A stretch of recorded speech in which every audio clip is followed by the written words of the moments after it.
Look, I hate to be dramatic, but I have been struggling with sublimation since I started.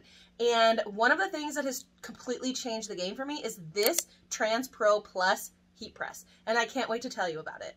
If you are new here, my name is Allison and I post weekly tutorials to help you become a more confident maker and really just inspire you to try new things. In today's video, I'm going to talk about this heat press and why you should really consider getting one. If you like learning how to craft and make new things and, having me spend money so you don't have to, make sure you subscribe because I have a really fun bunch of tutorials coming your way.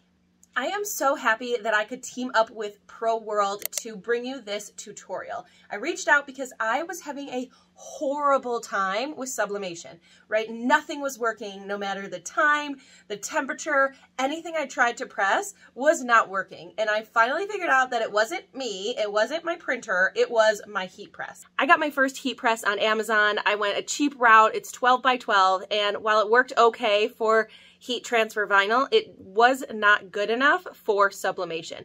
The pressure was off, the temperature was off, and going the cheap route wasted me so much time and money. I really wish I would have gone with a better heat press from the beginning. It is big. It comes in a really big box, but it's packed really nicely. It came with a heat glove and some directions and like a couple of screws that you will need, as well as the power cord and like the brain of the press. I will show you and talk about this a little bit more, but this is like what makes the whole thing work. And then I had to call in some reinforcements to get it out of the box, but I absolutely love this blue color. And overall, it was super easy to get on my desk and there was minimal things to put together. So the press itself is basically completely set up and put together when you get it. What you get is this brain, if you will. This is like the home base that runs your press. And what I like about it is that it is super easy to plug in and get set up. But if anything goes wrong, all you have to do is send this piece back, not this whole giant heavy press. All you have to do is send this back and like get it fixed really easily. And I think that's pretty cool.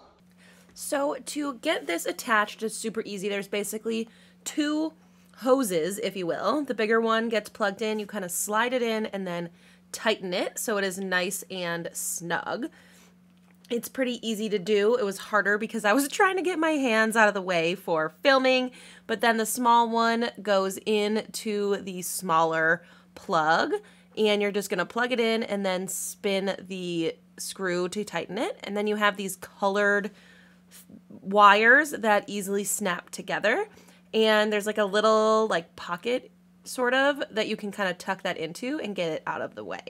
And that's like literally it for putting it together. And you're going to attach it with, it comes with 4 screws and you're just going to line up the holes and screw it in tight. There's 2 on the right and 2 on the left. It is so easy to get this put together. The power cord goes straight into the back, so you can just make sure you have enough room behind the press for that cord. Something I forgot to mention is that when you plug in your heat press, the power cord plugs into an outlet, and you want that outlet to either be on its own circuit, if possible, that's best.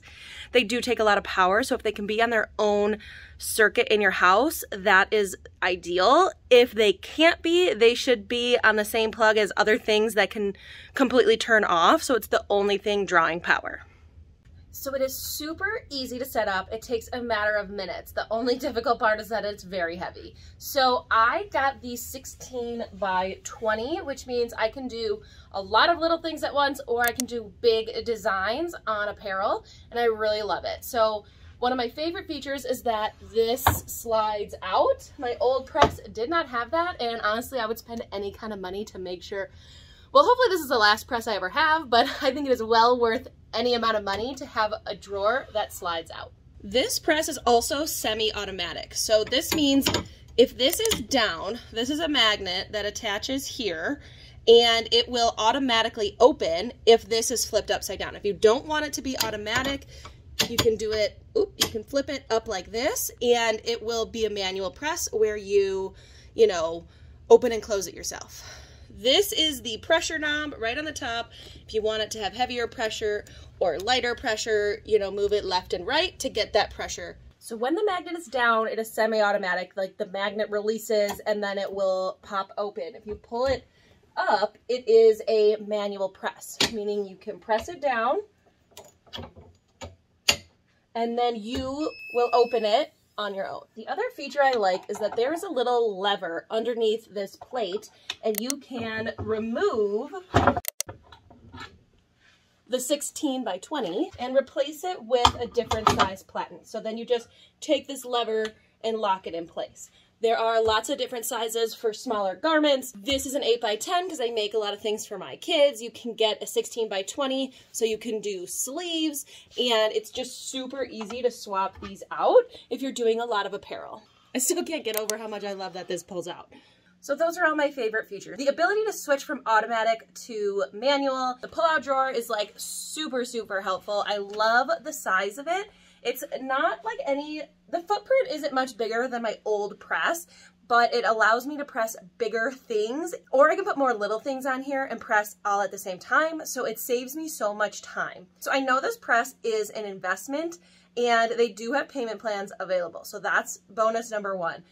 I will say that I went the cheap route first and had nothing but issues. I wasted so much time and so much money because the heat distribution was off, the pressure distribution was off. Like, I have wasted so much material trying to figure out how to do all things sublimation. But now that I have this press, literally everything I have tried has turned out perfectly. So it was well worth it to invest in a good press. I will put a link to Pro World underneath this video so you can check this out. It is the TransPro Plus 16 by 20. They also have a 15 by 15 available to purchase. And in my next video, I'm going to show you 5 sublimation ideas that you can do to give as gifts, add to your shop, all of those things. They're super easy and super fun, so make sure you watch the video on your screen.